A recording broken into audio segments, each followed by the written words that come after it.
This is a bit of a choker here. Hi, everybody. This is cool. Good morning. Good morning. I want to thank President Guerin for inviting me to do this today, and for the trustees for this amazing honor and degree. Humane letters is funny because I feel like I'm responsible for some of the inhumane letters and sending them into the world. But you know, this is a particular. I love you guys. I love this.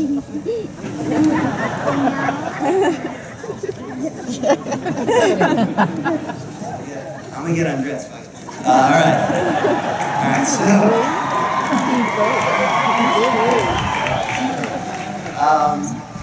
you know, this is a very particular kind of honor to be asked to speak here because it's very personal. It's a rare day when you're given the opportunity to measure the passage of time in your life. And as I walked through campus yesterday, I was really struck by the flashbacks that were coming to me. It was like some kind of emotional time machine. I could feel my college-age self walking alongside me and reminding me who I was then, how I've changed, the journey of choices that I've made from then until now that has brought me here. It was a powerful healing, actually. It was a very big deal, and it's a great gift all of you have given to me. And it's the gift of perspective, and the gift of memory, and really the gift of an acknowledgement of a life well lived so far. And I really want to thank you for that. And I want to thank my parents and my nieces for coming to be here for it, because it really means a lot.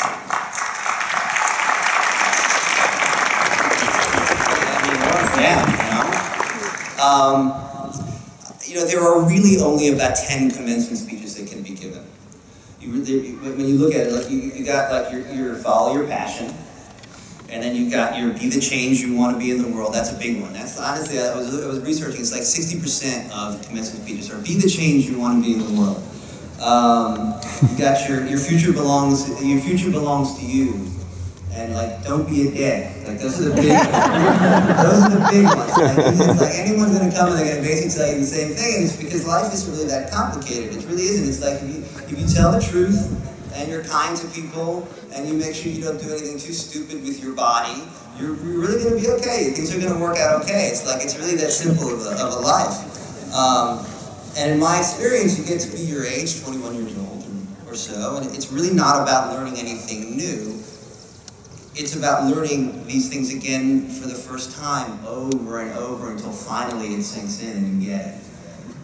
And so when I look back on the 20 years that brought me here from when I sat where you was, because we're just inches apart, you and I, you know? I mean, I was right there. And I said, you know, what would I tell myself? What is, if I spun the wheel of commencement speech fortune, what would I want it to land on, you know? Which platitude would I want to land on, and which one would I want to hear and really get for that first time? And the answer I came upon was failure. Because if I have one wish for all of you graduates, every one of you, it's that you all fail miserably. Every one of you. No, do it. Please do it. For me. For me. Because I hope you crash and burn. I hope you get fired. I hope someone breaks your heart in the most horrible of ways. It's not funny, I'm serious. I hope you find yourself one day on the floor, metaphorically bloody, hopeless, and sobbing over a dream that didn't come true. And this would be my graduation gift to you. Look, I'm a storyteller, and what I do is I create heroes. And I can tell you that heroes are not born out of glory and success. They're born out of the dark heart of failure. And I speak from experience here. You know, when I first got to Hobart, I'll tell you a Hobart story because we're here at Hobart, right? Yeah.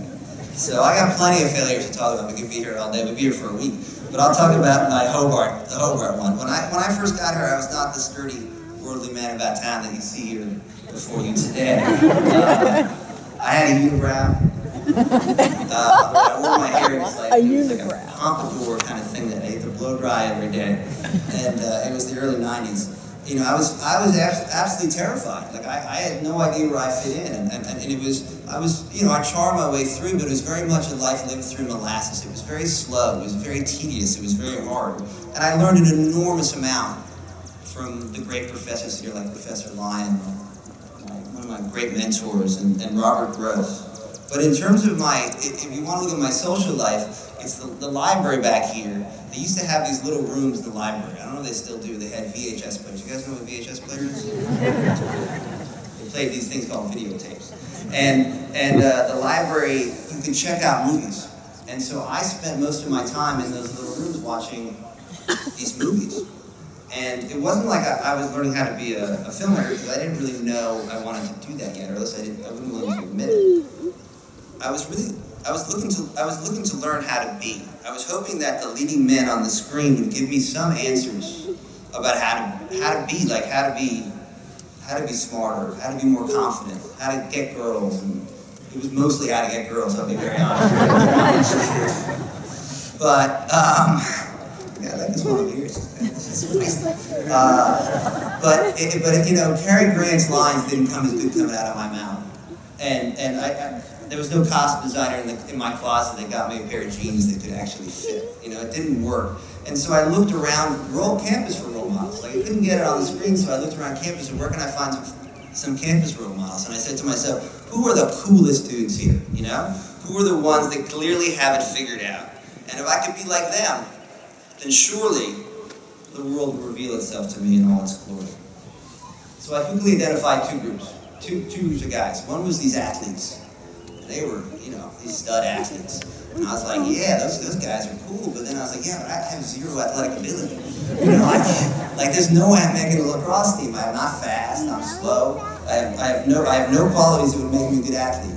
And so at the time, it's like I'm looking at the other guys. That was a big thing then. It was fraternities on campus, and these fraternity brothers, they seem like the way to go. And if you know me, anyone knows me, like that's not my scene. But it didn't matter. Like I needed to get in somewhere, and this seemed like a brilliant idea.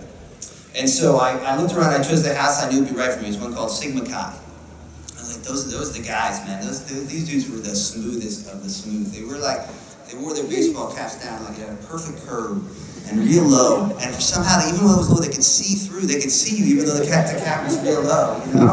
And they always were talking to the cute girls, and they made Steely Dan seem super cool, and they had this magic ability to somehow like drink every night and then get to class the next day with zero physical impact on their lives. It was amazing. I'm like, who are these amazing men? And they had this super house, the best actual house that I wanted to live in. It was at 775 South Main. This big old Victorian at 775 South Main.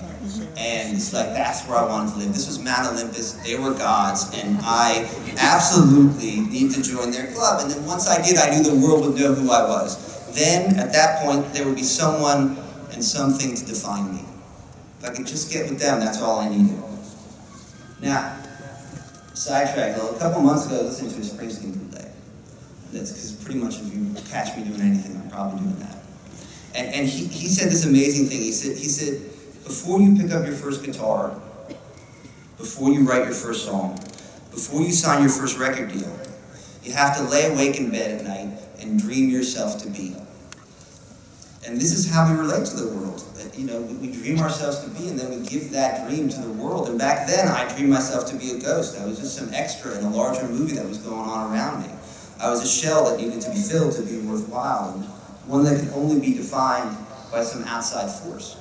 And I knew if I could just get into that fraternity, I could finally be confident, I could be sexy, I could be important, I could be real, I could be a real person if I just had that thing to define me. And it's not like that ended after I left school. It's like that need to find the right external definition kept going. Hold on. It's actually Hollywood specialty. It's like you better find something to define you to be who you are. But it's not just in Hollywood. All of you are about to go out into the world, and you're going to be faced with the invitation to create yourselves in a new way. And the world will tell you something. It will tell you that you need to wait. That you need permission to be the hero you dream yourself to be.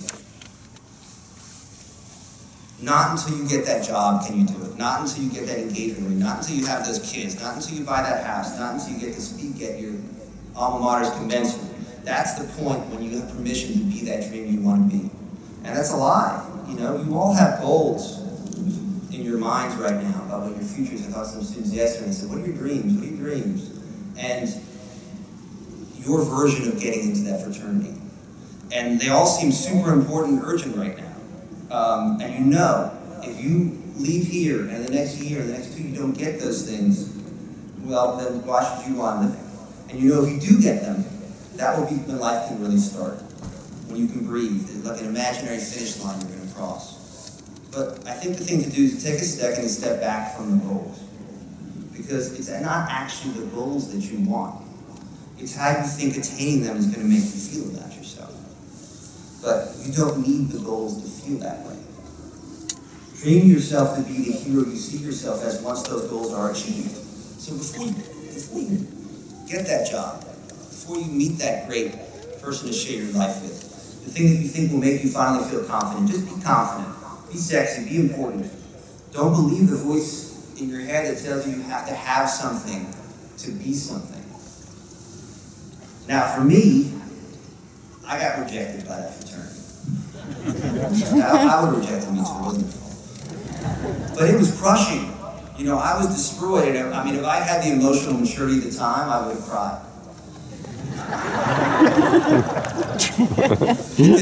because to me at the time, what was the point of staying in school? My fate was to remain an invisible outsider. And this was clearly not just a one-time thing. This was proof that rejection was my future. It was my destiny. It was going to keep on happening over and over. And so I was lost. And at this place of total despair, when I had nothing left to lose, I decided to tell the world a secret that I've been carrying. It was the thing that I've been hiding away for fear of ridicule and rejection. Some sense that my dream was for other people, not for me. But I was already in pieces on the ground.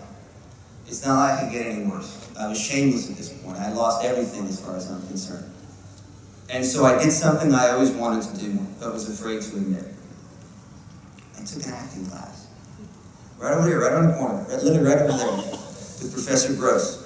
And that acting class was good. And it led to a second one. And it led to another, and more theater classes, which led to me writing a play, which I then put on here, right here. And then I was very confident about that. It went well, and so I made a movie here, which I also shot all around campus. And that short film got me into film school out in LA, which led to a whole bunch of other cool stuff that I have been very well chronicled, which you all know. And that failure, that rejection, and that decision to take from that shameless failure and do something that I really believed in led me to yesterday. So yesterday I was greeted at the airport by the handsome and charming Bob O'Connor. And I was brought to campus as a guest of honor. I ate with President Garrett and some of you guys amazing students, and we had a good talk. And I was really toured around campus a returning hero.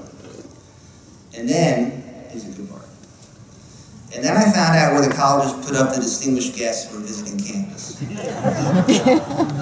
A few years back, the alumni bought this big old Victorian fraternity house on 775 South Main Street.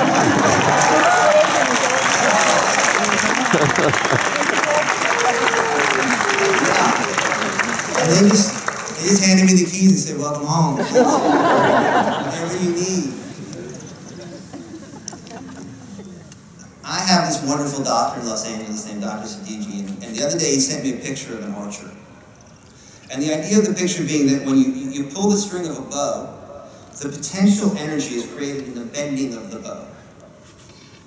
The more the bow is bent, the more potential energy you create. So failure and challenges, they're just the bending of that bow. The bigger the failure, the more potential energy you have created. And then you have a choice. What arrow will you put in that bow? Will it be one of resentment and anger and self-loathing and negativity? Or will you dream yourself to be an arrow of opportunity and confidence and hope and wisdom and most importantly of generosity? The choice is really yours. So yes, I hope all of you fail miserably. I hope you lose out on the love of your life and don't get your dream job. I hope you buy a haunted house, or at least one with a paranormal problem. I hope you sprain your ankle right before some huge event like a climbing trip you've been training 6 months for. This is my message to you all, is go forth and fail. Dream yourself to be the heroes your teachers and friends and families already know you are. And I think I speak for all of them, and all of us here, that I can't wait to see the dreams your dream to life in the world. Thank you all for this, and I really hope every one of you, it would be close to impossible, you'd all live very long, get a chance to come up here and do this, because it's an incredibly powerful and transforming experience, and I'm grateful to all of you. Good luck and congrats, and go for it.